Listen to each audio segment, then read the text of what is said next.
ለዩክሬን ጦርነት ኬንያውያንን በህገወጥ መንገድ ሲመለምል ነበር የተባለ ግለሰብ በቁጥጥር ስር ዋለ። የኬንያ ፖሊስ በሩሲያ ስራ ትቀጠራላችሁ በሚል ተታለው ወደ ዩክሬን ለውጊያ ሲላኩ ነበር ያላቸውን 20 ግለሰቦችን ከህገወጥ አዘዋዋሪ ማስጣሉን ገለጸ። ከዋና ከተማ ናይሮቢ ወጣ ብሎ በሚገኝ የመኖሪያ ህንፃ ውስጥ በተደረገ ክትትል እና ፍተሻ ግለሰቦቹን ለመመልመል የዋሉ ቁሳቁሶችን፣ የጉዞ ሰነዶችና የስራ ቅጥር ደብዳቤዎች ተገኝተዋል። ግለሰቦቹን በመመልመል በመስከረምና ጥቅምት ወደ ሩሲያ ለመላክ ሲያስተባብር ነበር የተባለ አንድ ግለሰብ በቁጥጥር ስር ውሏል። ግለሰቡ ፍርድ ቤት የቀረበ ሲሆን ፖሊስ ምርመራውን እስኪያጠናቅቅ ድረስ ለ10 ቀናት በማረሚያ ቤት እንዲቆዩ ተወስኗል። በኬንያ በርካቶች በሩሲያ ስራ ትቀጠራላችሁ በሚል ማታለያ እየተወሰዱ ነው የሚል ከፍተኛ ስጋት አለ። በቅርቡ ዩክሬን በተያዘው ወጣት አትሌት የራሽያ ጦር እንዲቀላቀል ለማድረግ ማጭበርበር ተፈጽሞበታል። ባለስልጣናት ረቡዕ ዕለት ያካሄዱት ዘመቻ የተለያዩ የደህንነትና የጸጥታ ተቋማት በርከት ያለ ቁጥር ያላቸው ኬንያውያንን ስራ ፈላጊዎችን ከሀገር እንዲወጡ የሚያደርግ የወንጀለኞች መረብን ኢላማ በማድረግ በትብብር ያካሄዱት ዘመቻ አካል መሆኑ አስታውቋል። በዚህም አይታ ሪቨር በሚባል አካባቢ በሚገኝ መኖሪያ ህንፃ ውስጥ 22 ኬንያውያንን ወደ ሩሲያ ለመሄድ እየተጠባበቁ ሳለ መያዛቸው ተገልጿል።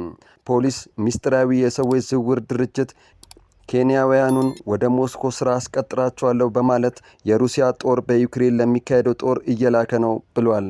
መርማሪዎች ስራ ትቀጠራላችሁ በሚል የተጭበረበሩት ኬንያውያን ስሙ ላልተገለጸ የውጭ ቀጣሪ ኤጀንሲ የስራ ውል መፈረማቸውን ተናግረዋል። በውላቸው መሰረት ለቪዛ፣ ለጉዞ፣ ለመኖሪያና ለሌሎች የሎጂስቲክ ወጪዎች $18,000 ለመክፈል ተስማምተዋል። የተወሰኑት ግለሰቦች አስቀድመው $1,500 መክፈላቸውንም ተናግረዋል። ፖሊስ እነዚህ ስራ ፈላጊዎች አንድ ጊዜ ተመልምለው ከሀገር ከወጡ በኋላ ተጎድተው የስነ ልቦና ጉዳት አጋጥሟቸው ወይንም ህይወታቸው አልፎ ሊመለሱ ይችላሉ ብሏል። 2 ኬንያውያን በቅርቡ ከሩሲያ የተመለሱ ሲሆን አንዱ በከተማዋ በሚገኝ ሆስፒታል ውስጥ ሕክምና እየተከታተለ ነው ተብሏል። በቅርቡ አንድ የውጭ ጉዳይ ሚኒስትር ከፍተኛ ባለስልጣን በህገወጥ መንገድ ወደ ሩሲያ ተወስደው በዩክሬን የጦር እስረኛ የሆኑ ኬንያውያንን ጉዳይ መንግስት እየተከታተለ ነው ብሏል። የዩክሬን ቃል አቀባይ ስለ ምርኮኞቹ አያያዝ በቢቢሲ ላቀረበላቸው ጥያቄ የሶማሊያ፣ ሴራሊዮን፣ ቶጎ፣ ኩባ፣ ስሪላንካና የሌሎች ሀገራት ዜጎች በዩክሬን ፔትሮ ያቴንሴኮ በሚል የጦር እስረኞች ካምፕ እንደሚገኙ ተናግረው ነበር። ይሁን እንጂ ስለ ሌሎች የጦር እስረኞች ሲናገሩ በርካታ የአፍሪካ ሀገራት እነዚህን ዜጎቻቸውን ለመመለስ የሚያሳዩት ፍላጎት ደካማ ነው፣ እንዲሁም ለመመለስ አይፈልጉም ብለው ነበር። ትራምፕ በፖርትላንድ ወታደሮች እንዲሰማሩና ሙሉ ኃይላቸውን እንዲጠቀሙ አዘዙ። ትራምፕ የኢሚግሬሽን ማቆያ ማዕከላትን ኢላማ ያደረጉ ተቋሞችን ለማስቆም በኦሪገን ፖርትላንድ ወታደሮች እንዲሰማሩና አስፈላጊ ከሆነም ሙሉ ኃይል እንዲጠቀሙ አዘዙ። የአሜሪካው ፕሬዝዳንት በትሩዝ ማህበራዊ ሚዲያ ገጻቸው ላይ ባሰፈሩ ጽሑፍ እርምጃው በኢንታፋ እና በሌሎች ሀገራቶች ሽብርተኞች በከበባ ውስጥ ያለውን የኢሚግሬሽንና ጉምሩክ ባለስልጣን ከጥቃት ለመከላከል ይረዳል ብለዋል። ውሳኔው የትራምፕ አስተዳደር ህገወጥ ስደት ላይ እየወሰደ ባለው ጥብቅ እርምጃዎች ምክንያት በአሜሪካ ከተሞች ወታደሮች ስምሪት እየተስፋፋ መምጣቱን የሚያሳይ ነው። አሁን ላይ በፕሬዝዳንቱ የተወሰደው እርምጃ ከዲሞክራቲክ ህግ አውጪዎች ተቃውሞ የገጠመው ሲሆን የፌዴራል ወታደሮች በፖርትላንድ መሰማራታቸው አስፈላጊ አይደለም ብለዋል። የኦሪገን ገዢ ቲና ኮቴክ በፖርትላንድ የብሔራዊ ደህንነት ስጋት የለም፣ ማህበረሰባችን ደህንነቱን የጠበቀና የተረጋጋ ነው ብለዋል። 8.7 ቶን የሚመዝን ሩዝ በአንድ ብረት ድስት በማብሰል የዓለም ክብረ ወሰን የያዘችው ሼፍ ሂላዳ ባሲ ታዋቂ ሼፍ ናት። 2 ጊዜ የዓለም ድንቃድንቅ መዝገብ ጊነስ ወርልድ ሪከርድ ክብረ ወሰን አሸንፋለች። ናይጄሪያዊቷ ምግብ አብሳይ ስኬታማ የሆንኩት ገንዘብ ስለምወድና በህይወቴ ጥሩ ነገሮችን ስለሚማርኩኝ ነው ትላለች። የ30 ዓመቷ ሼፍ ዝነኝነቷ በደስታና በጸጋ ነው የምትቀበለው። በሀገሯ የተከበረች ምግብ አብሳይ ናት። ለቤተሰቦቿና ለፍቅር አጋሯ የምታሳያቸው ማንነት እንደ ሼፍ ለህዝብ የምታሳየው ማንነት እንደሚለያይ ትናገራለች። ከማንኛውም ነገር ቀድሞ ነጋዴ ነኝ። ምንም እያደረኩ ቢሆን ቅድሚያ የምሰጠው ለስራዬ ነው ትላለች። ማይ ፉድ ባይ ሂልዳ የሚለው የኢንስታግራም ገጿ ላይ ከሚሊዮን በላይ ተከታዮች አሏት። በሌጎስ ታዋቂ ሬስቶራንት ያላት ሲሆን በራሷ ስም በከፈተችው ኢንስታግራም ገጽ 3.2 ሚሊዮን ተከታዮች አፍርታለች። የምግብ አበሳሰል የምታስተምረው ሂልዳ ሰዎችን ለፈጠራ ማነሳሳት ደስ ይለኛል ስትል ገልጻለች። የአሰብ ወደብ ጥያቄን ትክክል እንዳልሆነ ለመቀላመድ መሞከር ባንዳነት ነው ይላል የመከላከያ ሚኒስትር። የኢትዮጵያ መከላከያ ሚኒስትር በይፋዊ የፌስቡክ ገጹ ላይ የአሰብና የቀይ ባህር ጥያቄ ትክክል እንዳልሆነ ማሰብ መቀላመድ ነው፣ ባንዳነት ነው ይላል።